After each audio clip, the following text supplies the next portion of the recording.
Hello and welcome to another Ricky Gervais show with me, Ricky Gervais, Steve Merchant. Hello. And Karl Pilkington. All right.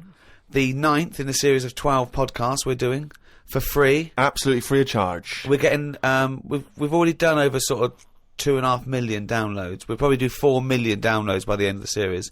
If I had a quid... I don't even want to discuss it, Rick. You are gutted, aren't you? I'm absolutely furious, because I said to you when we studied, I said, why, you were going, let's give something free back to the fans, and I was saying, it's not worth it, they don't deserve it. But no, you demanded it, and I wanted to pay, I want to charge crazy money for it. I've been a fool. We've had about something like 6,000 emails as well. If we could channel this to good, because you know what I mean? This internet has been set up, billions and billions and billions of dollars go on this cyber highway, back and forth, doing good stuff, communicating, sending people into space, commerce, and people, hundreds of thousands of people are sending me pictures of Karl as a monkey. I know, exactly. I mean, it's unbelievable. It's not what this system was created for. Thank you for all your emails as well. That cost us as well a little bit, because they're going through the website, which cost us a little bit of money. But it also costs me my precious time, having to wade through the crap that gets sent to us. Thanks to Kieran Gabriel from Merseyside, who sent me a picture of Karl as Bruce Willis. It's the effort. We'll put all these up on the website. David Weinstein has started his own T-shirt range, I Could Eat a Knob at Night. And Paul Devon has sent me this caricature of Karl, and it's brilliant. Again, I think they're wasting their energies. It's actually a brilliant painting of a little round, bald-headed Manx, some sort of like freak creature. Yeah. Whereas he could have done a beautiful painting. But thanks to all those. I have actually waded through the emails, and I obviously, again, like Ricky, I echo the thanks for sending in all the different questions and comments about the show. And there's so many, it's impossible to obviously even reply to them or talk about them. But a couple of that have struck me. Emily from New York has asked Karl this: Karl, if you were on a sinking ship, or you were in a burning building, and you were with myself and Ricky, but you could only save one of us. I don't know why that's the case, but you can only save one of us. Yeah. Who would you save? Would it be Ricky, or would it be me? I think it's a two-man dinghy. Right, okay. Possibly. And we're trapped, and he knows that if he stays there to get both our legs out from under this thing... the girder. Yeah, he dies, so he's got room, he's got time to save one. It's obviously me. It's hard to say, isn't it, at this point? What, because Steve's in the room, you mean? Well, no, just because we don't know what the situation is. Okay, well, let's say we're on a sinking ship, all right? So you're going to have to rescue one of us, drag us into the dinghy. It's going under. You know, in 30 seconds, okay, this ship's going to go under and drag you down, and you're going to die, right? And our legs are trapped, and you've got enough time to untangle one set of legs. Whose legs do you untangle? Now, just because my legs are long does not necessarily mean it's more complicated. No, it's exactly the same amount of time. Just have to make a choice. A terrible choice that Steve would not, hate you for. Well, no, listen. He won't be around for long. He's going to drown in 30 seconds. Well, forget him. Bear in mind this, Karl. You are going to be stuck in a dinghy with Ricky Gervais, and who knows how long that's going to take. Yeah. Think of all the head squeezing that's going to be going on, the comments, the wind up. And do you honestly think that he's going to, if there's any provisions, that he's going to split them evenly with you? I mean, he's going to have drunk all the water, and there's only going to be about half an hour in. The food's going to be gone. Look at his gut. Look how much, of the food he's going to have to eat, the baked beans that you've got on board. Whereas me, you know how generous I am. I'm always sort of helping you out. Oh, there we go, Karl. I think he's put the nail in his own coffin there. You know how generous I am, Karl. Let's talk about that, Karl. Come on, think about that one. Yeah, I mean, have you forgot about that, Steve? What? What? The time when we went for a coffee, and we had to have a bit of a heated debate about the 50p change. Yeah, you owed me 50p, and you decided you didn't want to give it to me because it was only 50p. And my point was, it's not a question of 50p, it's the fact that it's not your decision to decide not to give it to me. If I wanted to be generous, that's my decision. But you can't go, it's only 50p, Steve. It's my decision who I But say you just given him a free keg of beer. Yeah. But that did not come to you, and you didn't pay for the free keg of beer. It was a promotional thing that was sent to you. It's the same thing as the way I gave Suzanne my leaving present from my last job. A lot of people may not be aware of this if they haven't heard us talking about it before. Yes, but you had a gift from your work as you were leaving after however many years of service, which you then gave straight to your girlfriend without telling her that it had been received from people at work. Doesn't matter. She wanted a camera. It's the same thing as you. You wanted that lager that I got for free. It hasn't cost you anything. It doesn't matter where I got it from. So you now decide, because you've given me a free Curtis lager, that you can now say, actually, I'm not, in the future, I'll just take your money, Steve, on a whim. Well, Listen, stop arguing like this. You're rocking the dinghy. Karl, have some of my cheese. Imagine if he would. Do you imagine he would ever say that? Can you imagine him ever offering you any of his cheese? Are you going to save Karl, mate? I don't want to say. Can we say on the website? Can you just do a little explanation of why on the website? Can they? We'll think about it and. I might do a sort of a for and against or something, and then sort of so the conclusion is Okay, all right. something like that. Go to All right. rickygervais.com. The Ricky Gervais Show on Guardian Unlimited. Hasta la vista, baby. I'll be back. I'm here to tell you about Friday night comedies on Channel 4. There's 3 great comedies. New Green Wing, it's nearly ready. My Name is Earl and The It Crowd. The great new comedy from creator of Father Ted. Get your ass to Mars. Friday night comedy this Friday on Channel 4. Switch it on. I'll be back. Uzi 9mm. Cause I did it a divorce. The Ricky Gervais Show on Guardian Unlimited. Well, I've been waiting for this for a week. It's a regular feature now when we read from Karl's diary. Karl decided to keep a diary. He's gone through with it. I can see it there. It's massive. It's a huge desk diary that he has to carry around with him. And the pages are getting full up. You're really keeping to this. Yeah. Right, this is extracts from Karl's diary. Did podcast and went for an Italian with Ricky and Steve. Italian place is good. We've been there a few times. I always have the same thing, spaghetti. Can't remember what everyone else had. Last time we went there, Steve had little octopuses with pasta. You could see that they were octopuses. They hadn't been cut up or anything. My rule is that I only eat stuff that looks nice when it's alive. A cow, a chicken, some fish. An octopus is an odd-looking thing alive. Even worse when it's dead and limp. It looks like it just shouldn't have been sat in the spaghetti. Yeah, I agree. I agree with that. Ricky drew another picture of my head. We've given a few of them away as prizes, but he draws so many of them that they won't be worth as much anymore. Everyone will eventually have one.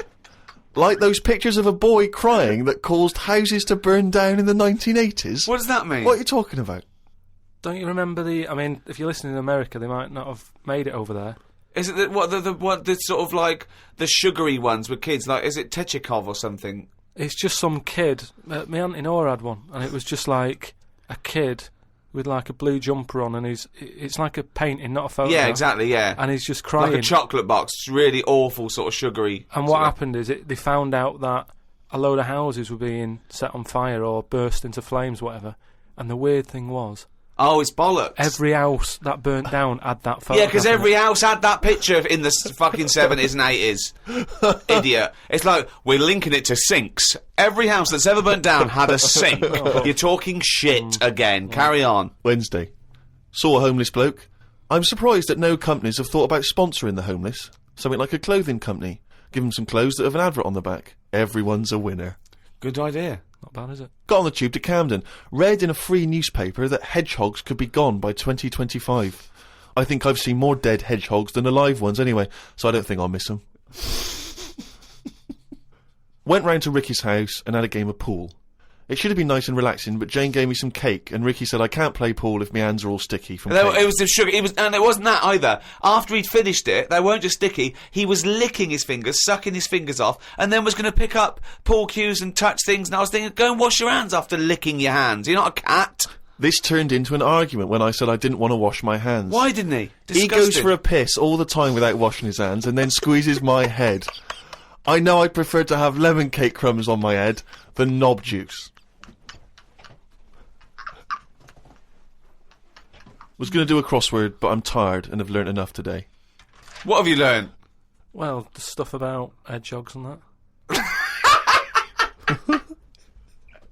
Oh, God. Was on my way to my mates and I got on a train. Got close to a station but realised I needed a wee. Was about to go in a cubicle when a blind man with a dog who was bumbling his way through the walkway came around. I said, "Are you after the toilet?" He said, "Yeah." I said, "It's on your right." I shouldn't have let him go first, as he took ages, and it would be my stop soon. The dog waited outside the cubicle. I was going to stroke it, but then I remembered someone telling me that you shouldn't. Don't know why not? that is. Because something to do with the owner should be the only one who sort of deals with that dog, and you shouldn't. You shouldn't stroke it because you'll cover it in fucking lemon cake. No, but just because, you know, if you stroke it and that, it might like me and want to go off with me, and he'll come out and be lost and stuff. Yeah. I'm not totally sure, but I just thought. You're not, The Ricky Gervais Show on Guardian Unlimited. A few people have sent this in, including Paul, the party animal Parker. I wonder if anyone else in his school. I mean, for some reason, we've just assumed he's in school. I don't think there's any actual proof of that. But I reckon he left in June, and he's doing sort of bits and pieces, but he's still not a party animal. Do you think he can hold down a job? Is he just partying so hard that He can hold down a job. He often arrives late. Sure. And the boss, who's in an overall, go, "Parker, you're late again." He goes, "Yeah." Talks to the hand. Yeah. I think that he's the sort of guy that he'll just happily say, "Listen, I survive on 4 hours sleep. Yeah. Sometimes I go to work, I've not slept at all." But I think he comes in with his headphones blaring, right, on a skateboard, and the bloke goes up to him, the old bloke, right, the old fuddy-duddy bloke goes, "You stupid idiot, you can't wear there." He goes, "Chill out, man," and in 2 minutes, he's got him dancing. Oh, I know what he's like. Yeah, he is just like, he just can't resist it, because he's just a fun guy. Yeah. Anyway, Paul and a few other people have sent in this piece of information they've discovered from one of the more respected news networks. The headline is this: female kidney turns lumberjack onto housework. Right. Now, a Croatian lumberjack apparently has claimed that he started enjoying housework and knitting after he was given a female kidney. He claims he's going to sue his local health authority because he says he's become a laughingstock. He used to enjoy heavy drinking sessions and things. The kidney transplant saved his life, but they never warned me about the side effects. I've developed a strange passion for female jobs, like ironing, sewing, washing dishes, sorting clothes in wardrobes, and even knitting. Well, if he likes it, what's the problem? It's nonsense. It's nonsense. Hold on, though. What makes me laugh is he's become a laughingstock. So what do you do when you become a laughingstock? Tell the newspapers. Well, yeah. Tell the newspapers about it, because then that'd keep it completely under wraps. Then. But it's the sort of medical nonsense that Karl would normally come out with. Absolutely. That you know, you take on the personality of the person who gave you their blood. Exactly. It's like those old horror stories, you know, you get given a murderer's hand. Yeah. And you go around killing. But there can be certain medical things that would change the way you think and would change you as a person. Say, like how they can do face transplants now. Yeah. Right? I mean, I don't quite understand how this face transplants work, because do you get a choice of who you have? If you have something done to your face and you go, you know, it's burnt or whatever, or something happens to you and you need a face transplant. Well, if you totally changed your appearance, then you would eventually change because of how people reacted to you. Yeah, but if you gave yourself the head of an elephant, soon you wouldn't be yourself. But because I wouldn't have it. I wouldn't have that. That's what I'm saying. If they had a catalogue and they said, "Here's some faces you can have. Pick which one you want." Yeah. Would you be looked upon badly if you go, "Do you know what? I don't really like the look of any of them. Can I just wait for a better face?" Or at this moment in time, have you just got to take what's on offer? Karl, there's no one looking through catalogues at faces they might be able to have in No, the they face do now because of the face transplant thing. But who are these people putting their face up for? They wait till someone... Yeah, I know, but at some point... Well, I tell you what, I would not have a face transplant if I haven't seen the face before I'm going to have it. You had to... I want to see what I'm having. Because I could end up with anything. You mentioned elephant's head. What do you know what I mean? Whose head are they going to use? Is it the latest thing that's died? Oh, well, this got run over before. Yeah, I'll stick this on your head. But where has this come from? Where From are his these mind. people- Where are these faces queuing up to be popped on a skull? Where do you think they have got time to put all these... Maybe this is why it won't catch on. I don't know. This is extraordinary. You've created in your own head the existence of this pamphlet, and now you're defending it, even though we don't know it even exists. And you're this skull on a hospital bed going, "I'm not having that. I don't like the look of him. He looks a bit shifty. Oh, I don't like that. Oh, no." Can I ask this now? Let's say we'd passed away sadly in something terribly tragic. The nation's mourned. You know, it's terrible. It's like one of the great national disasters. But you... At the same time, you survived the accident, okay, but your face is hideously disfigured. You can take either Ricky's face or mine to have. I'm surprised you're asking this, though, Steve. I mean, it's just, it doesn't seem like any of them is like a great option. Oh, thanks. And this is what I'm saying about the catalogue. If those two were on offer, I might go, "Do you know what? Pop in again tomorrow. Bring in another booklet." The Ricky Gervais Show on Guardian Unlimited. This is from Anne-Marie Melvin in Amsterdam. She says that she loves the podcast. She listens with her 7-month-old baby. That cannot be a good idea.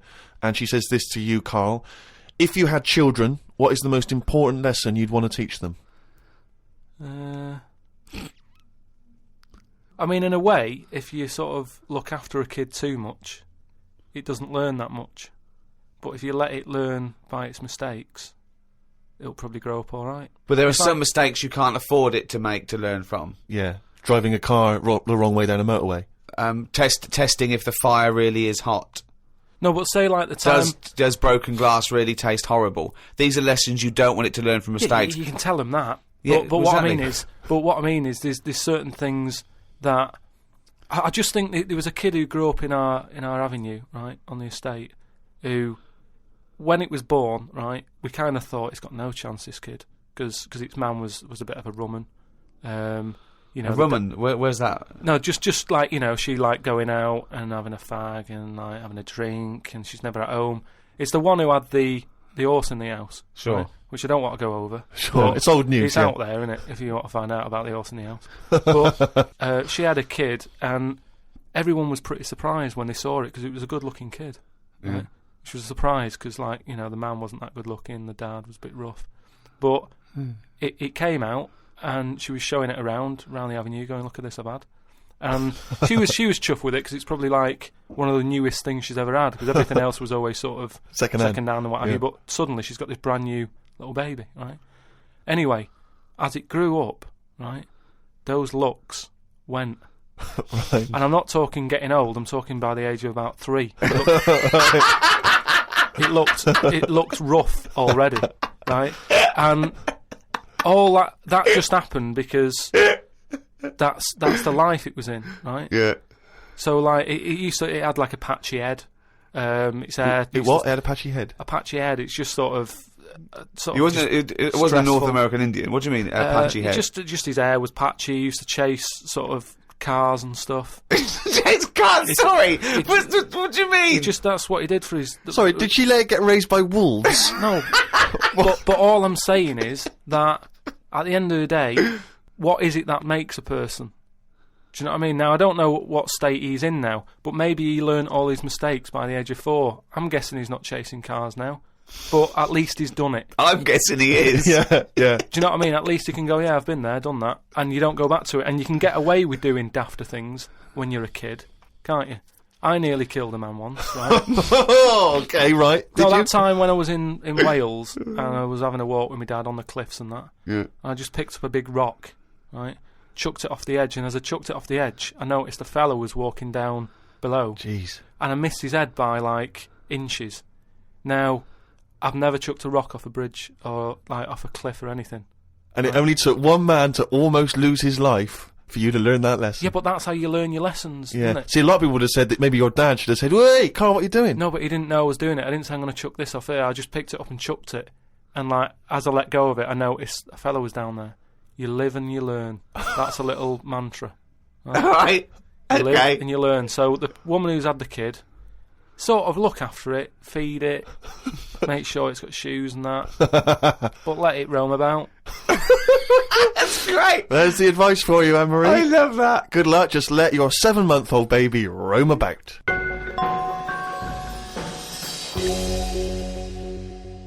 Hey, fool! Don't give me no back chat, sucker! I ain't here to mess with you, I ain't getting in no plane. I'm here to tell you all about Friday night comedy on Channel 4. There's 3 great new comedies. New Green Wing, yeah, fool, that's nearly ready. My Name is Earl, and The Egg Crowd. They're great new comedy from the creator of Father Ted, sucker. Friday night comedy this Friday on Channel 4, fool. Switch it on, or I'll be round your house. You stay up all night shivering, 'cause you be so mad scared. Fool.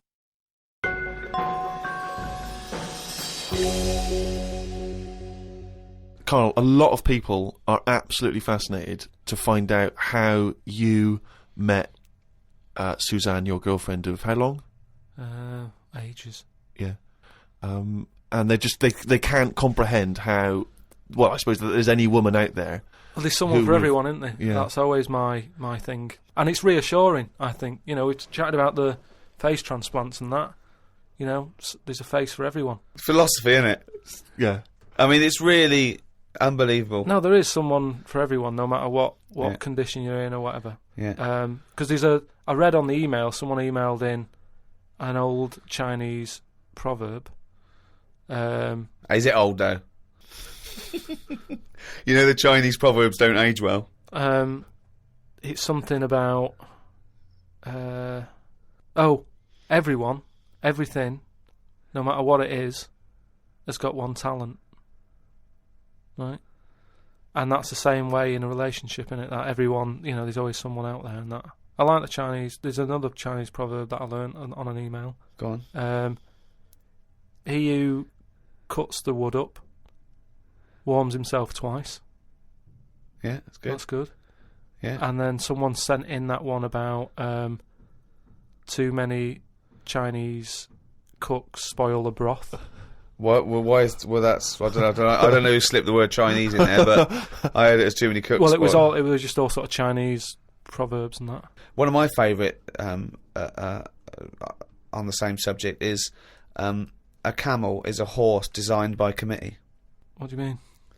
Well, it's having a go at the camel, and it shouldn't. But it's just, you know, it's just a metaphor. And if you wanted to design a horse and you had that vision, but you let 12 people in the room have their say, it wouldn't come out as you wanted it to do, and it wouldn't be as good. A vision is more perfect than committee, because everyone having their say, it becomes anodyne, it becomes compromised. Whereas the best things you can do is have an idea and have a vision and auteur that. Rick, can I just say now, I can tell from his look that he's thinking, which committee designed the camel?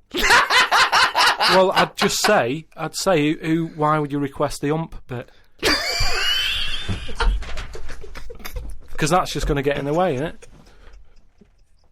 I've always said that about a lot of animals. It's like we've doubled up on a lot of them. We've chatted about elephants and mammoths, one or the other. And that's the same with a camel. I'd have that up there as what they're doing. They were good years ago in the Jesus times and that. Don't need them now. You know what I mean? We've moved on. Well, not people who use camels to cross deserts. What other? I'm communities. going to throw some animals at you, and you tell how you'd have improved them if you'd have been designing them. Okay? Mm-hmm. The octopus. So I can now go back. I can look at them and go, "What are they doing?" And where have they gone wrong? What's up with it? How could you improve it? Like the camel, you'd go lose the ump. I'd probably give it a bit more of a body. Cut down on the arms. And give it some bones, because I don't understand all this. Getting in a jar is good. When does it want to get in a jar? It says... Well, it only wants to get in a jar according to your stories. No, but there's something that says it can get in a jar because it hasn't got any bones, but I don't know why I'd want to do that in the first place. I can't even begin to answer that. Once again, you've claimed that you've read that they like to get in jars. I mean, how do they know that octopus like to get in jars? Oh God, I love that you can improve on an octopus. Millions and millions of years of evolution, making it perfect for its surroundings. Okay, another animal for you then, Karl. Giraffe? What are they adding to the world? What are they doing? Well, it's not about what they add to the world, no, but is I thought that's what everything's about. It's about things are here for a reason. No, because they work. The only reason is that they survived. They passed on their genetic material and evolved and was chosen by nature. It was selected. But there seems to be a lot. The reason they're here is because they didn't die. That's it. No, but there seem to be a lot of animals that are like. Do you think there's a lot of cheating? Is that what you're saying? There's I'm a just lot saying, of doubling there just seems up. to be a lot of doubling up. Yeah. So you get it down to like 8 animals that represented all of it. So okay, who would get in your team? You can choose 8 animals. This is what I'm saying. If I was Noah, I would have gone like, hang on a minute. I've just seen something that looks a bit like this. Let it drown and have a clear out. But he didn't. He was messing about saving everything. He was instructed by God to save everything, to be fair to him. Yeah, but if he's been given that job, for me, he's sort of manager of that job.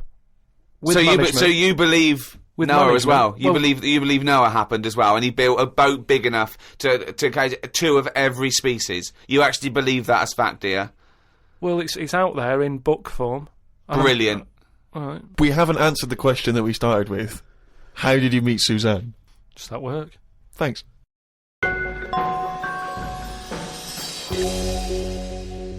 Oh, chimpanzee, that monkey knew. There was this airline, and was having a lot of problems, and a lot What, of pilots too tall? Yeah, the cabin was so tiny.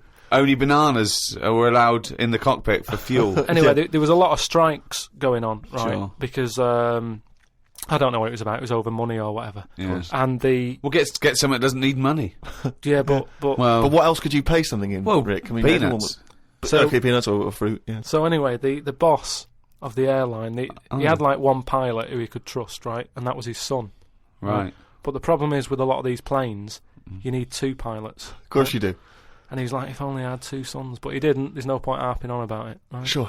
He runs an airline. He runs an airline, yeah. But how many pilots are there? Because there must be loads. No, there's loads, but the problem is a lot of them are going on strike. Ah. And each week you can see that we're struggling here. But how can they? get? But if it was just the pilots that were striking, was it? Yeah, the pilots were striking, yeah. So all the ground staff and luggage handlers and all that was okay in the cab. They were control? fine, it's just pilots Right. were not happy Pilots. with the deal and what have you. Yeah. Well, just close it down. No Anyway, way, you can't do that, no, Rick. I can't. Of course you It's can't. costing do him a that, it's just- fortune if he closes it down. Yeah, but what one plane's not going to make a difference in an airline, is it? No, it's all the It's all the planes. planes, mate. Yeah, I know exactly. So if he's only got one person he can trust, knock it on the head. No. What's the point? You've got to keep going. You can't just nip stuff in the bud like that. If you got a dream, keep it alive. I know, but not with one plane and your son. So anyway, I don't know. Well, but that's the least of his problems, Rick, because he's got his son who's a brilliant pilot. He's the only guy he can trust. But it takes two people to fly. Well, you the plane. can't fly it then. so the son, he's flying the planes and that. He's getting worried for his dad because of his business. It's falling Sure. apart. He's like, anyway, listen, Well, one plane won't make any difference. don't worry about it. We've found someone who you can work with. Okay. And he's like, but I get past the picket line because, they know I'm your son anyway and they'll leave me alone. But any other pilot, they're going to start giving him grief. They're tearing him to shreds, yeah. He said, don't worry about it. Unless he could swing over the heads of all the strikers. He said he's staying over near the sort of quarantine area where all the animals are kept Oh, and yeah, stuff. right, okay. They won't be looking in there. They won't bother. No. So he's like, all right. But there's no animal that could be a co-pilot, that's why. I'll see you. He'll meet up with you in the cockpit. He'll meet him in the cockpit, yeah, sure. So anyway, he gets in there. He meets them. At first, a little bit of a shock who he's going to be working with, but Why? he's thinking, as long as I can keep my dad's business alive, I can Not with keep a one job. plane. Not So, with one plane. Anyway, what happens is the strike's going on. He's flying. He's Yeah. got his mate with him flying, helping out. Who's his mate? What's his The mate's flights, name? the flights are brilliant, right? Everybody's loving them. They can't believe how smooth they are. Sure. The shares are going through the roof. Everybody's like wanting to Because fly. this one plane they've got. That wouldn't make any difference. Everyone's saying, it's only a small plane, but it's worth getting on there. And if it's you a can. small plane as because well. it's a great Oh, experience. Gone under, I'd have thought. There's So no anyway- way they can keep that alive. Apparently they can. So they're keeping Yeah. this plane up in the air and what have you, and everybody's booking the holidays. It's almost like the favourite bit of the holiday. They're loving the flights that much. Why? It's just because it's really good flights. Just I a great, don't just a great understand flight. what difference Apparently it's a great flight. it makes. It's I don't dynamite. So understand anyway, what difference it makes. Everyone's happy. Then one day, what happens is a little bit of a problem.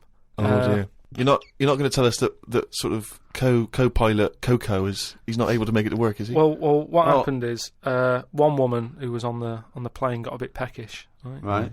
and said to the air hostess woman, said, "I'm a little bit peckish. Have you got any sort of nibbles and that?"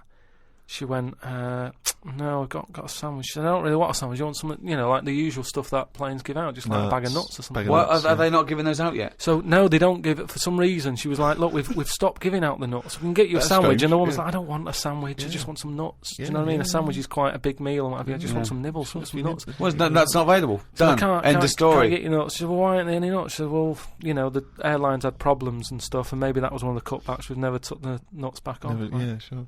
So she wouldn't just leave it. She wanted the nuts, right? She's having a lovely flight and everything. She said, "I cannot complain about the flight. The No, flight sure. is brilliant. Whoever's up there flying this plane is doing a She's dynamite doing a job. great job, but I need some nuts." Right. Anyway, so the woman There said aren't any. there aren't Very any nuts. demanding woman. There aren't any. It's a very demanding woman. There aren't any. Look, she's paid big money, right? She's probably in first class. She wants nuts. She's going to get Nah, nuts. there aren't any. Leave it. If she has to force her way into the cabin to get nuts, she's going to get Well, nuts. she can't go there because she'll be shot. Because So- with security problems and that, there's no way she could ever go to the cockpit. That would never happen. So she said, "Well, you're saying there aren't any nuts." She said, "But earlier I saw you put a tray outside the cockpit, right? It had a sandwich on it, 2 Cokes and 2 bags of nuts." Right. She said, "So you're saying there aren't any, but the pilot's getting Well, them." aren't any now? That was the last 2 packets. Done.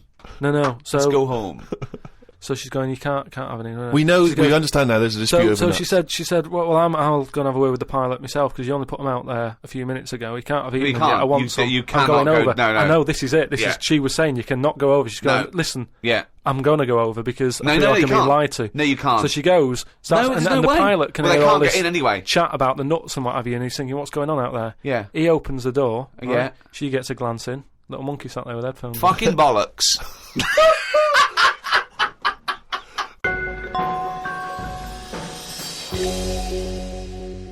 Well, that's the end of another podcast. Do register on rickygervais.com. We'll be able to email you and tell you what's happening when we finish this run of podcasts. We might have some downloads. At the moment, we're working on animating all the monkey newses. So look forward to that. The absolute bullshit that is monkey news in all its glory. This was hosted by Positive Internet. Great guys. The great guys that host the world's #1 podcast. Cheerio from me, Ricky Gervais, and Steve Merchant. Goodbye. And Karl Pilkington. Right. Hello, welcome to the 10th podcast in a series of 12. Ricky Gervais Show with me, Ricky Gervais, Stephen Merchant. Hello. And, of course, Karl Pilkington. Right.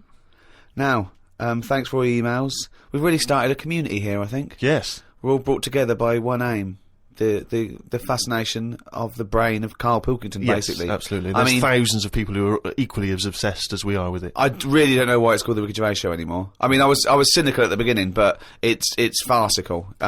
Welcome to the Karl Pilkington Show. Well, people say they'd like to hear more from you and I, but I don't see why when you've got do you know this what I feel specimen like? in the room. I feel like the ringmaster, but the real star is the shaved monkey in a jar that we Yes, bring out. Do you know what I exactly, mean? yeah. That's it. That's the star of the show. You know. Yeah. Well, we've had loads of emails actually, and we've had one from Nige, who's done this brilliant cartoon of Karl on the beach. I think we should sell those as postcards. But someone's beaten us to selling merchandise. If you go to www.cafepress.com/Mr. Pilkington, someone is selling everything with Karl Pilkington's head on it. Now, these are bootleg goods. We're not making any money from it, but I'm strangely proud. I just love to see millions of people wearing a little t-shirt or a baseball cap or drinking out of a mug with his little round head on it. He's made a clock, which is perfect because it fits absolutely. You know what I mean? The sides of the head go right to the edge of the clock because it's perfectly I'd round. like to see maybe as well those sort of rubber or plastic face masks that you can buy for Halloween with just Karl's face. Oh, just millions of people Yeah. all look like Karl. Oh, that would be amazing. What a world that would be. Cheers for that, love. Yeah, it's Karl Pilkington here. Just telling you about Channel 4 on a Friday. You've got new Green Wing, right? That's nearly ready. My name is Earl, and the It Crowd. I mean, sort of being in the comedy business and that, I think it's fair to say I'm qualified to give my opinion, and these three things are funny. So yeah, stay in, watch it, have a good night, have a nice little brew with it. Do what you want. At the end of the day, it's your life, innit? So, see ya. Karl Pilkington! The Ricky Gervais Show on Guardian Unlimited. Still to come, of course, Monkey News and Karl's diary, excerpts thereof. I wonder if we should have a jingle for questions for Karl, because there's a lot of questions coming in for Karl. Okay. Oh, chimpanzee, that question's for Karl. Yeah, okay, no, fair enough, that works. This is from Jim and Bob in Manchester. Karl, if you could talk to any animal, which one would it be and what would you say to it? Insect, animal, anything, fish, anything. Well, they said animal, but let's broaden it to anything. Animal, any creature. Insect is an animal. Yeah, no, but I'm just, I don't want to get it wrong. I'm just thinking about. Yeah. There's a lot of stuff out there, isn't there? I'd probably go for the tortoise. Okay. Because it would take a long time to walk away from you while you were talking. No, just because Most animals would be off straight away. Yeah. just because they live for ages, so they'll have loads of stories. They've lived through a lot. You know what I mean? Through wars and stuff. If you get an Well, old one, if you get like an old one, that's about. Yeah. Most of them have 170. lived in a box in a garden for 52 years. No, but you get some that have been about, and even if it's in a box, you can overhear. They've really travelled, have they? Yeah. I mean, Some of them have experienced more than you, Yeah. but they've broadened their horizons a bit more than you. They could probably teach you a thing or two, yeah. And what would you hope to learn from them? just history. Right. From their very specific tortoise perspective. Other emails. We've had a lot of questions about time travel. people are fascinated about your approach to time travel, and I know we've talked about this in the past, but this is a very specific time travel question. If you had a time machine, Karl, to what event in your childhood would you travel back to, and why? What's the point in going back to things that you thought? No, it's just that it's never as good, is it? It's like a place you go on holiday, and you go back thinking it'll be as good as the first time. It never is. So I don't believe in going back to places. What do you understand the question as? Do you think they're asking, would you go back like a ghost and spy? Would you go back and you've got your childhood back? You are that child again. You're in the body. You are the child, or you've got your adult head and experiences. On, you Rick, I really don't think Karl was thinking there was any of those variations. Let's be honest. But now that you've flagged them up, I think he was thinking of him as he is now in school with a cap on. yeah. But too big for the chairs. yeah. Come on. No, I don't think I would go back. It's all happened now, isn't it? Yeah, but it's an email to a podcast for our own amusement. Well, okay. Choose an event. Okay, forget the time travel thing. No, hang on. I think let's clarify one of Ricky's points. What if you could go back and you could live that moment again? How would you do it differently? There's been times where I've gone, oh, that was a bit out of order or whatever. But then you learn from your mistakes, don't you? So I don't want to go back and change stuff, because it's like that thing that they go on about, innit, where they blame the butterfly on an earthquake. You know, it's going to happen. If it wasn't that butterfly, it's another one. So why pass the buck, is what I'm saying. So you've got no regrets. There's nothing in your past you'd want to change or do differently? What about if you went back and you spied like a ghost on something? You couldn't change anything, but you could have a look at someone and just sort of look, like what? like Ebenezer Scrooge does with the Ghost of Christmas Past. He goes back and he's sort of like looking at himself dancing and stuff. Or what would you do? What would you go back and have a look at? Yeah, but you're asking me to change. I don't want to change. You're not changing, you're just observing. It's impossible. All right, this question, it's not going to happen. You're not going to have to do this. It's impossible. Right, yeah, I nearly died once, didn't I, on an ice pop. Right. Right. Now, maybe if I would have died, I'd say, well, let's go back to that, and I won't have an ice pop. You wouldn't be doing the podcast if you'd have died. You wouldn't be having this email put to you. What are you That's absurd. about? You're now saying you're rewriting history and then going back to change it. Yeah. There's no need. You didn't die. Well, And we've changed it. You can't change anything. You're just going to go back and watch something. Would you like to go back and watch yourself choking on a Mr. Freeze? No, that's what I'm saying. That's why I wouldn't go back now, because I'm all right. I haven't had one since. I've learnt a lesson. I'm not missing them ice pops. So I don't think you're making the most of this opportunity to fantasise. I don't see the point in going back in anything. I mean, do you mean go back in time to the point of you can see, like, Rome in its working day? What, in your childhood? Was Rome about when in your childhood? Were there gladiators in your childhood? Well, that's what I'm saying. Everything I've been through, so why see it again? Forget it. It was just a nice little question. I mean, that shows the lack of imagination in Karl Pilkington. Your mind can't fathom something unless it's, like, got two heads. But I don't see the point in doing something twice. Because the thing is, say if there's one good moment when I was about 6 that I loved, I'd then have to go through all the other 20 years. Again. Well, why? Why have you imposed that? It's a fantasy. Make it up. You could go back and come back again. Yeah, whiz back and fast forward 35 years. Nah. Brilliant. No. Like it was on offer. Like this was really on offer. Move on. Migrant workers in South China are wearing adult diapers on packed trains heading home for the New Year holiday because they've got no access to the toilet.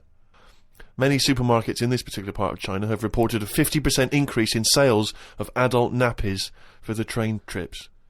Now, what do you make of that, Karl? You're on a long, long train journey, 3 hours, 4 hours. You know there's no toilet. You know you're going to need to go. Pop on a... Why isn't there any toilets? They just aren't on the trains. And they're a really long journey. Yeah. How long? Hours. Well, very long in China. It's a big country. I couldn't do that. I couldn't do it. I'd have to hold it in or something.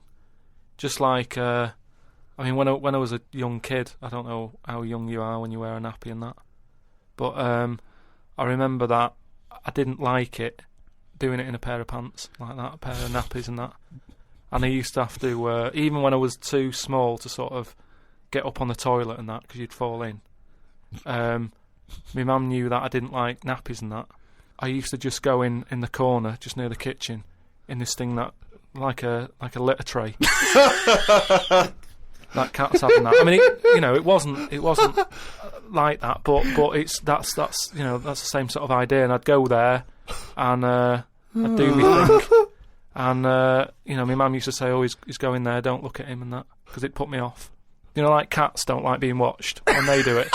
When they go in their litter tray in the kitchen. No, they don't. They don't like it. I tested it again. What are you, just like a little feral kid, just running around and going to the litter tray, covering it up, and then running up the curtain and eating a sweet at the top of the pelmet? No, but nobody likes being watched, and that's what I'm saying. If you're sat on a train and you're knocking one out and that, and everyone's looking at you, I don't think it'll catch on. Well, it has caught on. Has it They're caught all doing on, it. Steve? They're just sitting there. They're doing, they're reading the paper, doing Sudoku, and they're looking round when they're going. They're thinking, oh, no one knows I'm going. And everyone's thinking that, and everyone's going. I mean, it's partly because there are 120 million peasants from China's vast rural areas who swarm into the cities for work. And so, that sheer number of people means that the trains are so overcrowded. I just don't. I mean, what are we getting to? You know what I mean? What's going on in the world that this is happening? I know. I mean, people have always had to travel for ages. I just don't. I don't understand why there isn't a toilet on it. We're going backwards.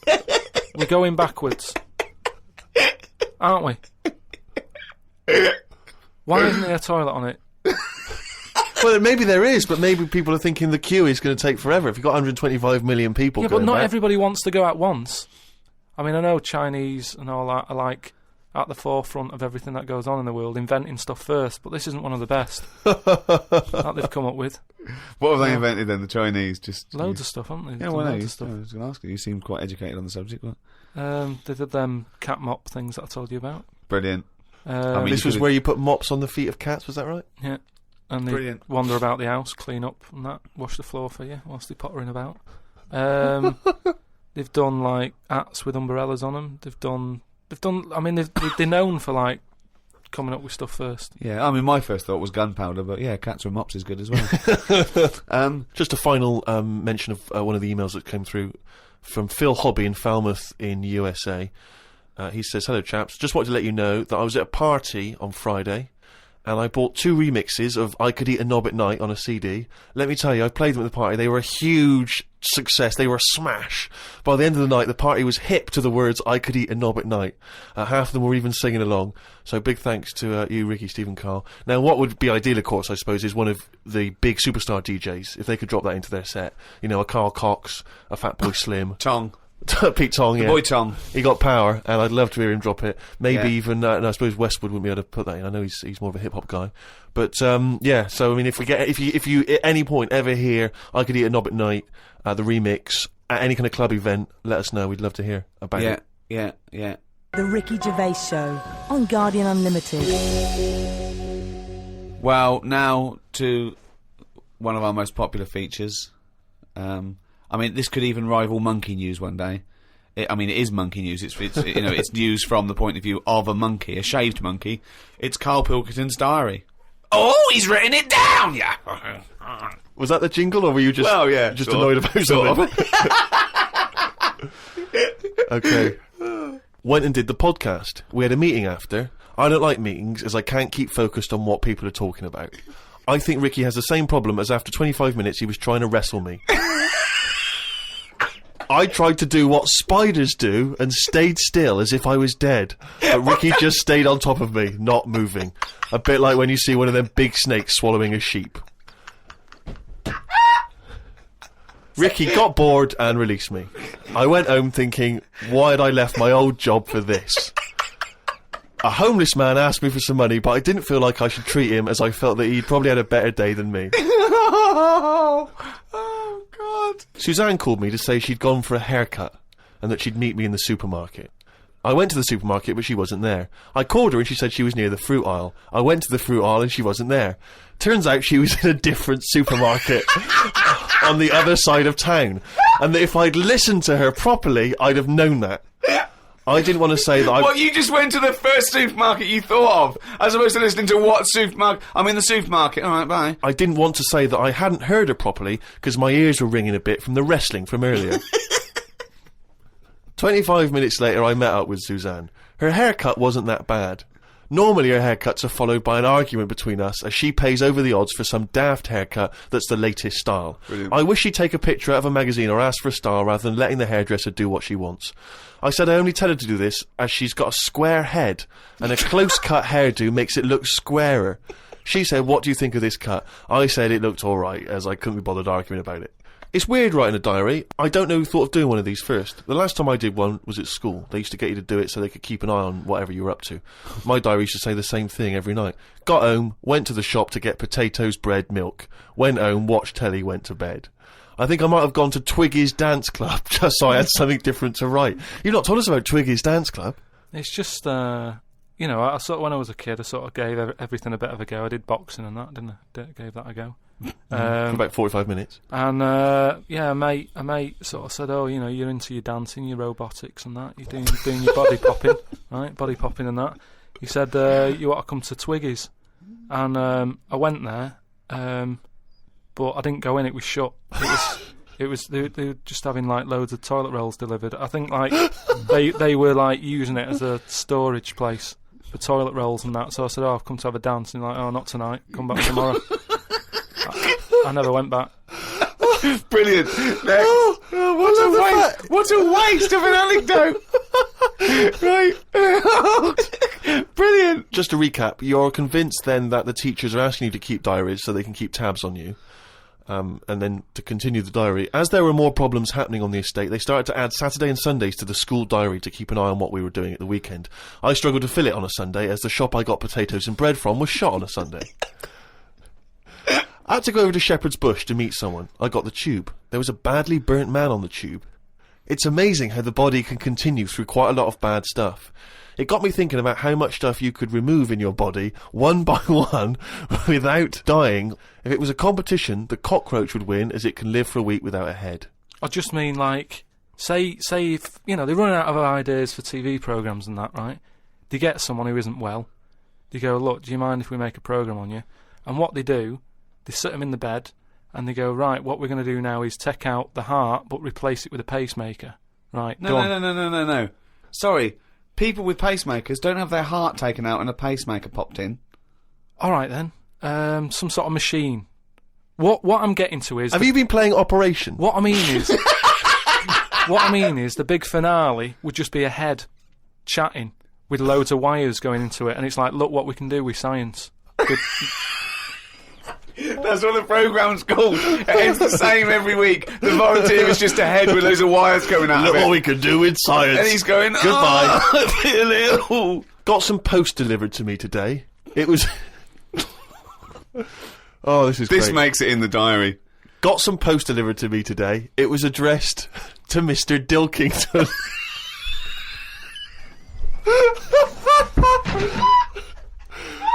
I don't know why that's so funny. Oh, God. I got some post delivered to me today. It was addressed to Mr. Dilkington. I opened it, and the first sentence read, Dear Mr. K. Dilkington, you're one of our most valuable customers. I put it in the bin. Thought I would learn some new words, as Steve always says I don't use enough different words.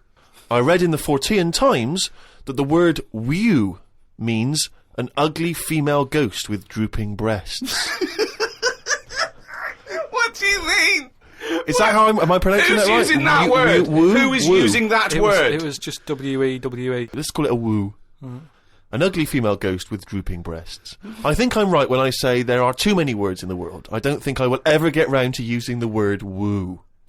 Watched a health programme. Wasn't watching it properly, but heard some doctors say that we only get so many heartbeats in a lifetime, so don't do too much exercise. I told Suzanne, and she said I probably hadn't heard it right. We got talking about death. Suzanne said she didn't like thinking about it. I said she might end up being a woo. I was chuffed as I'd managed to use my new word. I went to the supermarket to get tonight's tea. On the way, I stopped and looked in the fishmongers at all the different fish they had in the window. It's like a child in one of those kids' TV shows. I know. Mr. Pilkington went to the fishmonger. He stopped and looked at all the fish in the window. Hello, Mr. Dilkington, they said. There was a newspaper clipping stuck on the glass about a two-headed fish that they've made in Taiwan. I don't see the point in doing this, as a fish having two heads ain't going to solve the world's hunger problems, as the head is the bit you throw away. Invent a fish with two bodies, and I'd say well done. Good point, isn't it? Suzanne watched one of her favourite TV programmes. I've told her the telly only goes on if there's something she wants to watch. If there's nothing on, she has to talk to me about stuff I've learnt. Like Descartes.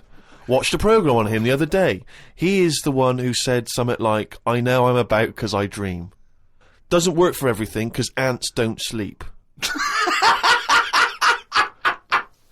I don't know if I'd like that or not. You don't know if you would like it if you didn't ever I'm not sleep. sleeping. It's just one long day. I don't know. Don't know how you put up with that. Do you think it'd be a good idea? No. Why not? Because, as you said, it would get a bit boring. You know, your sleep is your rest, your time off. It helps you detoxify. It helps you sort of think things through on a subconscious level. But don't you ever get it where, I mean, sometimes it's brilliant to have a sleep when you're tired, but don't you sometimes feel that's like... the best time to have a sleep, when you're tired. No, yeah. but sometimes when you go to bed and you're not that tired and you're kind of thinking, oh, I'm going to waste some hours of my life now and I'm not really in the mood for this. Well, that's sleeping. just wishing you had longer on this earth doing creative things. I mean, if you didn't have to sleep, you could spend more time talking to a tortoise and going to the toffee shop.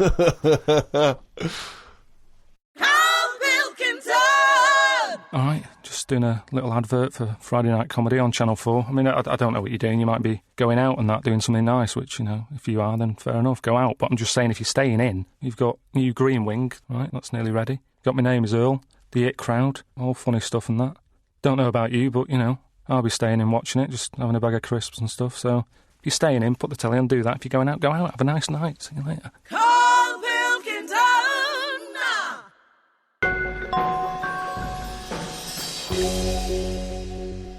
Well, it's that time again. If you'd give us the jingle, please. Oh, chimpanzee dive. Okay, now that surely cannot be fair on anyone's ears listening. Right, ages ago, right, about the 1950s, Oh, yeah. Oh, yeah. there was this gangster knocking about. And do you know how, like, Was he called Hairy Fingers? do you know how, like, a lot of gangsters like to get into gambling and that? Yeah, yeah. And, you know, like all his peers and that, all these mates who are, like, gangsters and stuff, they've all bought horses, right, like they take racing and they make money from them and that, don't they? Yeah. So anyway, he And was Chuckles Seagull was no different. And he was like, yeah, that's a good thing to get into. I might get into a bit of that, right? So he gets himself this horse, right? And there's a big race coming up. That's why he's a bit of a last minute. And the jockey turns up and it's fine. He's a human jockey and it's fine. Excellent. Okay, well that was another podcast. So anyway, please listen. Oh, hang on, next. there's more. Oh, go hang on. on. So anyway, this big race is coming up. He's like, I've got to be involved in this because definitely. I can make a lot of money out of my horse here. Choose the jockey wisely, then. So he says to his mate, he said, look, I've got myself a horse and that. He said, we just need a jockey, get someone to sort it out and what have you, so I can get in this race. Go to the jockey club. His mate's like, yeah, all right, I'll have a word and that, have a look round and that, see if there's anyone decent. And the good thing about jockeys is there's never been a shortage of jockeys because a lot of them don't make the grade. So there's always too many jockeys to go round. Always too many human jockeys. Yeah, there's never a problem getting jockeys. Fine. Go on.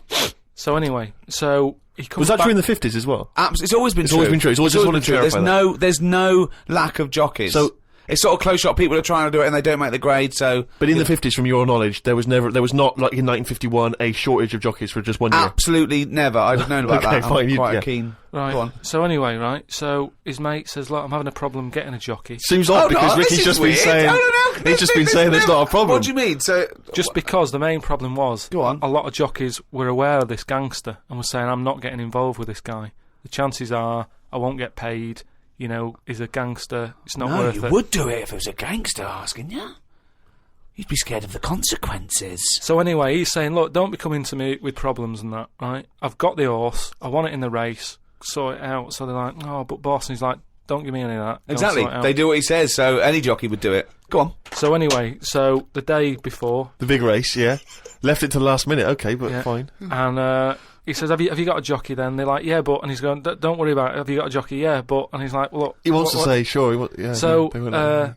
he's saying, has he ridden horses before and that? He said, well, yeah, he has, but mainly... And he's like, brilliant. He goes, yeah, but mainly in, like, a in circus. the No, like in the circus and that, he'd worked with horses and stuff. In the apparently. circus. It's fine. So he's like, that's enough. That's all I need to know. Well, they'd be too heavy because circus people so- are quite built, aren't they? They're He said a bit so- heavier than the jockey because the jockeys are about 8.5 stone. He said, "Brilliant, get him down there and that, right?" Anyway, the race happens. He didn't want to meet him beforehand. He wasn't worried. No about point, not No, bothered. no. As far as he's concerned, It's all he's sorted. putting his money on it and what have you. Yeah. Right? Sure.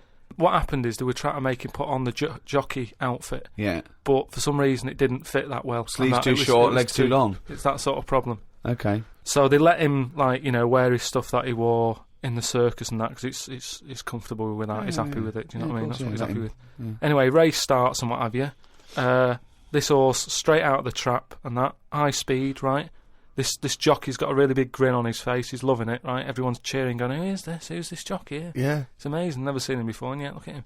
But they can see his face clearly. Anyway, Gangster's happy in that because he's won. But I just want to say the crowd can see the jockey, can they?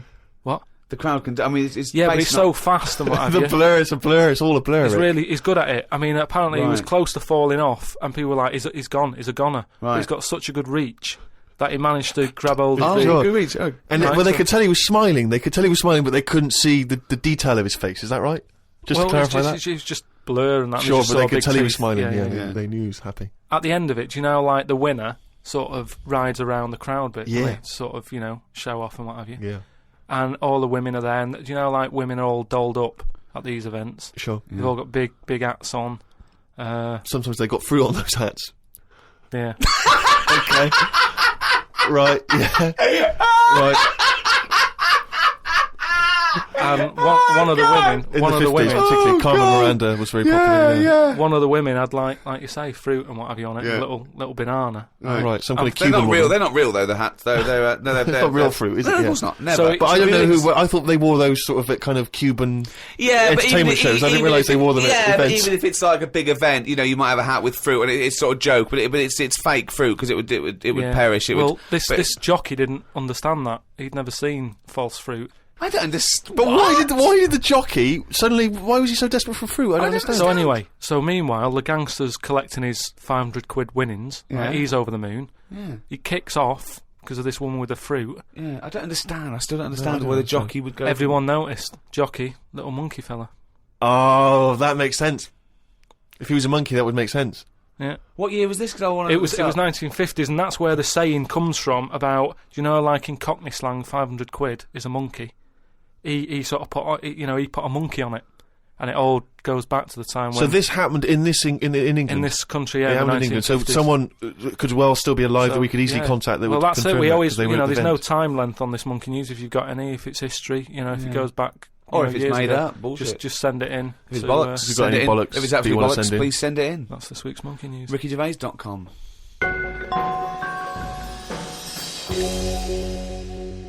Well, that's the end of the 10th podcast in a series of 12. Only 2 more to go.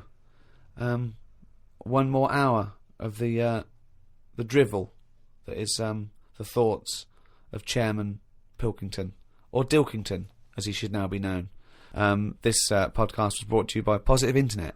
Those great guys at Positive Internet host the world's #1 podcast. It's goodbye from me, Ricky Gervais, Stephen Merchant, If you want to get in touch, remember it's podcast@rickygervais.com. and Karl Pilkington. The Ricky Gervais Show on Guardian Unlimited.